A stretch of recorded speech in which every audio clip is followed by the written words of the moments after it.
പ്രിയപ്പെട്ടവരെ, ഇന്നത്തെ കഥയിലേക്ക് ഏവരെയും സ്വാഗതം ചെയ്യുന്നു. നമുക്ക് കഥ ആരംഭിക്കാം.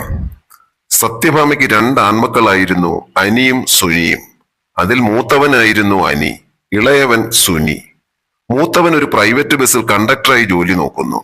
ഇളയവൻ സുനിയാകട്ടെ ജോലിയൊന്നുമില്ലാതെ വായിൽ നോക്കി നടപ്പാണ്. സത്യഭാമയുടെ ഭർത്താവ് 4 വർഷം മുമ്പ് മരണപ്പെട്ടു.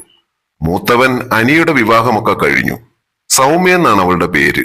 പേര് പോലെ തന്നെ ഒരു സൗമ്യ തന്നെയാണവൾ. ഇരുനിറമാണെങ്കിലും മുട്ടപ്പം വളർന്നു കിടക്കുന്ന കാർകൂന്തലും ആരെയും മോഹിപ്പിക്കുന്ന ആ മുന്നഴകും ആ പിന്നഴകും അയൽവക്കത്തുള്ള ആൺപിള്ളേർ വേലിയുടെ ഇടയിൽ കൂടിയൊക്കെ കൗതുകത്തോടു കൂടി നോക്കുമ്പോൾ സൗമ്യക്കറിയാം അതെന്തിനാണെന്ന്.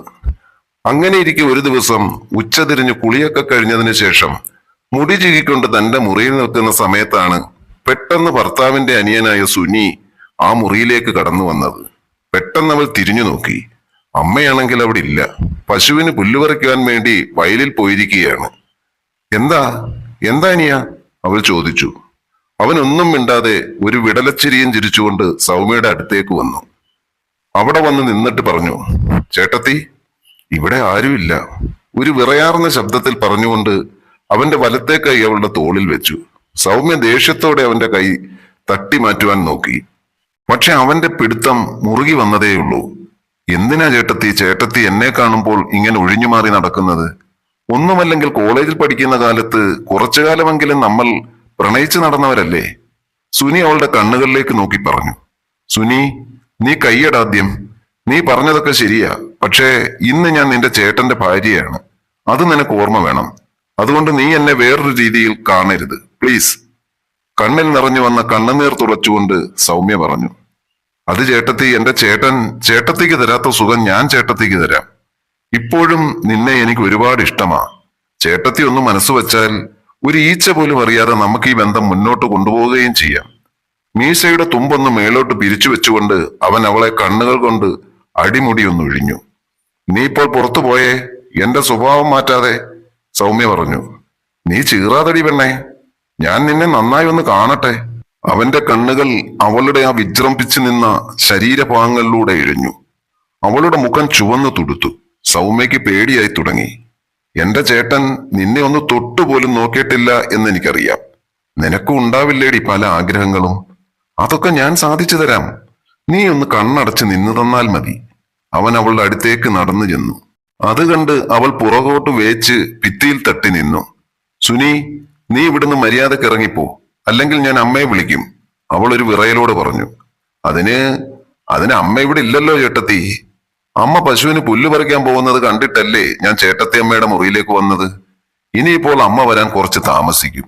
ഇവിടെ നമ്മൾ തമ്മിൽ എന്ത് തലകുത്തി മറിഞ്ഞാലും ആരും അറിയാൻ പോകുന്നില്ല. അവളുടെ അടുത്ത് ചെന്ന് നിന്ന് ഒരു വല്ലാത്ത ചിരിയോടെ അവൻ അവളെ ഒന്ന് നോക്കി. സുനി, നീ ഇറങ്ങിപ്പോകാനാ പറഞ്ഞത്. അവൾ സകല ശക്തിയും സംഭരിച്ച് ദേഷ്യത്തോടെ അവനോട് ആക്രോശിച്ചു. ഇന്ന് ഞാൻ എന്റെ ആഗ്രഹം സാധിച്ചിട്ടേ ഈ മുറിയിൽ നിന്ന് പുറത്തു പോകൂ. നിന്നെ എങ്ങനെ എന്റെ വരുതിയിൽ കൊണ്ടുവരണമെന്ന് എനിക്കറിയാം. അവൻ താഴേക്ക് നോക്കി. അവളുടെ ആ മുന്നഴകിലേക്ക് നോക്കി അങ്ങനെ നിന്നു. സൗമ്യ പിന്നെ ഒന്നും നോക്കിയില്ല. സർവശക്തിയും സംഭരിച്ച് അവനെ തള്ളി മാറ്റി മുറിക്ക് പുറത്തിറങ്ങാൻ ശ്രമിച്ചു. പെട്ടെന്നാണ് അമ്മയുടെ ഉറക്കെയുള്ള ആ ശബ്ദം രണ്ടുപേരും കേട്ടത്. ഒരു നിമിഷം രണ്ടുപേരും ഞെട്ടിത്തെറിച്ച് വാതിലിന് വെളിയിലേക്ക് നോക്കി. അപ്പോൾ തന്നെ വീടിന് പുറത്തുനിന്ന് അടുത്ത വിളിയും വന്നു. പിന്നത്തെ വിളിക്ക് അവസരം കൊടുക്കാതെ അവളെ അടിമുടിയൊന്ന് നോക്കിയിട്ട് നിരാശയോടെ അവൻ മുറിയുടെ പുറത്തേക്ക് ഇറങ്ങിപ്പോയി. തന്റെ മാനം തിരിച്ചു കിട്ടിയ സമാധാനത്തിൽ സൗമ്യ ഓടിച്ചെന്ന് തന്റെ മുറിയുടെ വാതിലടച്ചു കുറ്റിയിട്ടു. കുറെ നേരം വാതിലിൽ ചാരി നിന്ന് അവൾ തന്റെ വിധിയെ ഓർത്തുകൊണ്ട് തേങ്ങി കരഞ്ഞു. കടഞ്ഞെടുത്ത ഒരു ശില്പം പോലെ സുന്ദരിയാണ് സൗമ്യ. ഒരിക്കലൊരു ക്ഷേത്ര ദർശനത്തിനിടെ സൗമ്യയെ കണ്ട് ഇഷ്ടപ്പെട്ട അനിയുടെ അമ്മ തങ്കമണി തന്റെ മൂത്ത മകൻ അനിക്ക് വേണ്ടി പെണ്ണ് ചോദിച്ച് അവളുടെ വീട്ടിൽ ചെന്നു. അമ്മ മരിച്ചുപോയി. രണ്ടാനമ്മയുടെ സംരക്ഷണയിലാണ് അന്ന് സൗമ്യ അവിടെ കഴിഞ്ഞിരുന്നത്. സ്ത്രീധനം ഒന്നും വേണ്ട, പെണ്ണിനെ മാത്രം മതി എന്ന് പറഞ്ഞ് ഒരാലോചന അവൾക്ക് വന്നപ്പോൾ രണ്ടാനമ്മയായ രാജമ്മ പിന്നെ ഒന്നും ആലോചിച്ചില്ല. ഈ കല്യാണം അങ്ങ് നടത്താൻ സൗമ്യയുടെ അച്ഛനെ രാജമ്മ നിർബന്ധിച്ചു. അങ്ങനെയാണ് ബസ് കണ്ടക്ടറായ അനിയുടെയും സൗമ്യയുടെയും വിവാഹം നടന്നത്. താൻ കോളേജിൽ പഠിക്കുമ്പോൾ സ്നേഹിച്ചിരുന്ന സുനിയുടെ ജ്യേഷ്ഠനാണ് ഈ അനിയെന്നറിഞ്ഞപ്പോൾ സൗമ്യ ആവുന്ന രീതിയിൽ ഈ കല്യാണത്തെ എതിർത്തു. പക്ഷെ അവളുടെ വാക്ക് ആര് കേൾക്കാൻ? സ്വന്തം അമ്മ ജീവിച്ചിരുന്നെങ്കിൽ ചിലപ്പോൾ അവൾ പറയുന്നത് കേട്ടേനെ. ഇതിപ്പോൾ രണ്ടാനമ്മയല്ലയോ? ഒരു ശല്യം ഒഴിയുമല്ലോ എന്ന് അവർ ചിന്തിച്ചു കാണും. സൗമ്യയും സുനിയുമായി പ്രേമിച്ചു നടന്ന സമയത്തും സുനി ഒരു പ്രത്യേക ടൈപ്പായിരുന്നു. അവളോട് ശാരീരികമായി അടുത്തിടപഴകാനും മറ്റു പലതിനും അവൻ അവളെ നിർബന്ധിക്കുകയും മറ്റും ചെയ്യുമായിരുന്നു. അങ്ങനെയാണ് അവനെ അവൾ ഒഴിവാക്കിയത്. താൻ ആത്മാർത്ഥമായി സ്നേഹിച്ചത് ഇതുപോലുള്ള ഒരു വഷളനെയായി പോയല്ലോ എന്നോർത്ത് സൗമ്യ കല്യാണത്തിന് മുൻപ് എപ്പോഴും സങ്കടപ്പെടുമായിരുന്നു. അപ്പോഴാണ് ദൈവം ഈ ദുർവിധി തനിക്ക് സമ്മാനിച്ചത്. മുൻകാമുകന്റെ ജ്യേഷ്ഠന്റെ ഭാര്യയായി ആ വീട്ടിലേക്ക് തന്നെ പോകേണ്ടി വന്നത്. എനിക്കൊട്ടും ഇഷ്ടമല്ലാതെ നടന്ന ഒരു വിവാഹമാണിത്. അതിന് കാരണമുണ്ട്. അവനും വർഷങ്ങൾക്ക് മുമ്പ് ഒരു പെൺകുട്ടിയെ ആത്മാർത്ഥമായി സ്നേഹിച്ചു. ഒടുവിൽ മറ്റൊരുത്തനെ കണ്ടപ്പോൾ അവൾ അവനെ തേച്ചിട്ട് പോയി. അതിനുശേഷം എന്താണെന്നറിയില്ല, പെണ്ണുങ്ങളോട് പൊതുവെ അവന് വെറുപ്പാണ്. അപ്പോഴാണ് അവന്റെ അമ്മ ഈ കല്യാണം എങ്ങനെയെങ്കിലും നടക്കാൻ വേണ്ടി ആങ്ങള പ്രഭാകരനെ പോയി കണ്ടത്. പ്രഭാകരൻ റിട്ടയർഡ് പട്ടാളമാണ്. കുടുംബത്തിൽ എല്ലാവർക്കും സ്വല്പം പേടിയാണ് പ്രഭാകരനെ. പെങ്ങളുടെ വിഷമത്തോടെയുള്ള പറച്ചിൽ കേട്ട് പ്രഭാകരൻ അനിയെ വിളിച്ച് ഉപദേശിക്കാമെന്നേറ്റു. അങ്ങനെ അമ്മാവന്റെ ഉപദേശത്തിൽ മനസ്സില്ലാ മനസ്സോടെ അനി ഈ വിവാഹത്തിന് സമ്മതം മൂളി. വിവാഹം കഴിഞ്ഞ് ഒരാഴ്ചയായിട്ടുള്ളൂ. ആദ്യ രാത്രി തന്നെ അനിയനുമായുള്ള പ്രണയത്തെക്കുറിച്ച് ഭർത്താവിനോട് പറയാൻ സൗമ്യ ശ്രമിച്ചെങ്കിലും അതൊന്ന് കേൾക്കാനുള്ള മനസ്സുപോലും അനി കാണിച്ചില്ല. ഇതെല്ലാം സൗമ്യയുടെ മനസ്സിലൂടെ ഒരു മിന്നായം പോലെ കടന്നുപോയി. കുറെ സമയം കഴിഞ്ഞാണ് അവൾ കതക് തുറന്ന് അടുക്കളയിലേക്ക് ചെന്നത്. പിന്നീടുള്ള ദിവസങ്ങളിൽ സുനിയിൽ നിന്നും പരമാവധി ഒഴിഞ്ഞു മാറിയാണ് അവൾ നടന്നത്. അവളിലെ ആ മാറ്റങ്ങൾ അമ്മായിയമ്മ ശ്രദ്ധിച്ചില്ലെങ്കിലും ഭർത്താവ് ശ്രദ്ധിക്കുന്നുണ്ടായിരുന്നു. തനിക്കിഷ്ടമില്ലാതെയാണ് സൗമ്യയെ താൻ വിവാഹം കഴിച്ചത്. എങ്കിലും അവളൊരു പാവം പെൺകുട്ടിയാണെന്ന് അവളുടെ ഓരോ പെരുമാറ്റത്തിൽ നിന്നും തോന്നിയതുകൊണ്ട് അവൻ അവളെ പരമാവധി ഉൾക്കൊള്ളാൻ ശ്രമിക്കുന്നുണ്ടായിരുന്നു. പക്ഷേ അതവൻ പുറമെ പ്രകടിപ്പിക്കുന്നുണ്ടായിരുന്നില്ല. അങ്ങനെ കുറച്ചു ദിവസത്തെ അന്വേഷണത്തിനൊടുവിൽ അവളിലുണ്ടായ ആ മാറ്റത്തിന്റെ കാരണം അവൻ കണ്ടുപിടിച്ചു. തന്റെ അനിയനെ അവൾ വല്ലാതെ ഭയപ്പെടുന്നു. അതെന്താണെന്ന് ചോദിച്ചറിയാൻ അവന്റെ ഈഗോ സമ്മതിക്കുന്നില്ല. അവൻ ഏറ്റവും അടുത്ത കൂട്ടുകാരൻ വിവിന്റെ അടുത്ത് കാര്യം അവതരിപ്പിച്ചു. അങ്ങനെ അവന്റെ നിർദ്ദേശപ്രകാരം രഹസ്യമായി ഒരു വോയിസ് റെക്കോർഡുള്ള ഒരു ക്യാമറ അവൻ ആരും അറിയാതെ ഫിറ്റ് ചെയ്തു. ഇതൊന്നും അറിയാതെ അനിയൻ എന്ന വഷളൻ സൗമ്യയുടെ പുറകെ നടന്ന് അവളെ ശല്യം ചെയ്യാനും അമ്മ അവിടെ ഇല്ലാത്ത സമയം നോക്കി മറ്റു പലതിനും ശ്രമിക്കുന്നുണ്ടായിരുന്നു. ഒരു ദിവസം അടുക്കളയിൽ വെച്ച് സുനി സൗമ്യയെ കടന്നു പിടിച്ചു. എന്നിൽ നിന്നും എത്ര നാൾ നിനക്ക് ഇങ്ങനെ ഒഴിഞ്ഞു മാറി രക്ഷപ്പെടാൻ കഴിയും?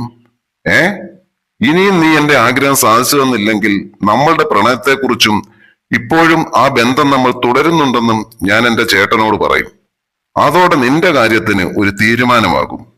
സുനി ഭീഷണിയുടെ സ്വരത്തിൽ അവളോട് പറഞ്ഞു. നീ ഇതുപോലത്തെ ഒരു ചെറ്റ ആയതുകൊണ്ടാണ് അന്നേ നിന്നെ ഞാൻ ഒഴിവാക്കിയത്, സൗമ്യ പറഞ്ഞു. അതുകൊണ്ടാണ് എനിക്കും വാശി.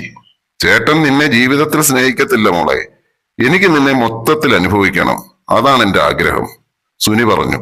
മാത്രമല്ല നീ ഒരു പെണ്ണല്ലേടി, നിനക്കും ആഗ്രഹങ്ങളൊക്കെ കാണത്തില്ലേ? അതെല്ലാം നിന്റെ ഈ പഴയ കാമുകൻ തീർത്തു തരാം. അതും പറഞ്ഞ് സുനി ചിരിച്ചുകൊണ്ട് അവളോട് കൂടുതൽ അടുത്തു. സൗമ്യ പിന്നോട്ട് മാറിക്കൊണ്ട് പറഞ്ഞു, ഇല്ലടാ, അതിന് വെച്ച വെള്ളം നീ അങ്ങ് വാങ്ങി വെച്ചേരെ. എന്റെ കഴുത്തിൽ താലി കെട്ടിയ എന്റെ ഭർത്താവിനുള്ളതാണ് എന്റെ ശരീരം. ഭർത്താവിനെ വഞ്ചിക്കുന്ന ഒരു പെണ്ണല്ല ഞാൻ. അദ്ദേഹം എന്നെ സ്നേഹിച്ചില്ലെങ്കിലും ഞാൻ അദ്ദേഹത്തെ ജീവന് തുല്യം സ്നേഹിക്കും. എന്റെ സമ്മതമില്ലാതെ എന്നെ നീ എന്തെങ്കിലും ചെയ്താൽ പിന്നെ ഒരു നിമിഷം ഞാൻ ജീവിച്ചിരിക്കില്ല, പറഞ്ഞേക്കാം. നിനക്ക് നിന്റെ ചേട്ടനോട് പോയി പറയണമെങ്കിലേ പോയി പറഞ്ഞു. അതിന്റെ പ്രത്യാഘാതം എന്തു വന്നാലും ഞാൻ സഹിച്ചോളാം. അത്രയും പറഞ്ഞ് അവനെ തള്ളി മാറ്റിക്കൊണ്ട് അവൾ അടുക്കളയിൽ നിന്ന് ഇറങ്ങിപ്പോയി. അടുക്കളയിൽ നടന്നതെല്ലാം ക്യാമറയിൽ കൂടി അനി കാണുന്നുണ്ടായിരുന്നു.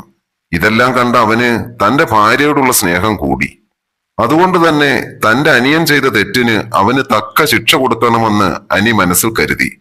അന്ന് രാത്രി ഊണെല്ലാം കഴിഞ്ഞ് ആരും കാണാതെ ചേട്ടൻ അനിയനെയും വിളിച്ച് തെക്കേ മുറ്റത്ത് കൊണ്ടുവന്ന് ചേട്ടൻ നല്ല രീതിയിൽ തന്നെ അനിയനെ കൈകാര്യം ചെയ്തു. ഒരു ദിവസം അനിയോട് സൗമ്യ എല്ലാ കാര്യങ്ങളും തുറന്നു പറഞ്ഞു, അടുക്കളയിൽ വെച്ചുണ്ടായ കാര്യം വരെ. ഇതെല്ലാം കേട്ട് അനി ഒന്ന് മൂളി. എന്നിട്ട് പറഞ്ഞു, ഇനി താൻ പേടിക്കണ്ട. അവന്റെ ഭാഗത്തു നിന്ന് ഇനി ഒരു ശല്യവും ഉണ്ടായില്ല. എല്ലാം ഞാൻ അറിഞ്ഞു. അവൾ നിറകണ്ണുകളോട് അവനെ ഒന്ന് നോക്കി. അവൻ അവളെ ചേർത്ത് പിടിച്ച് നെറുകയിൽ ഒരു ചുടുചുംബനം അർപ്പിച്ചു.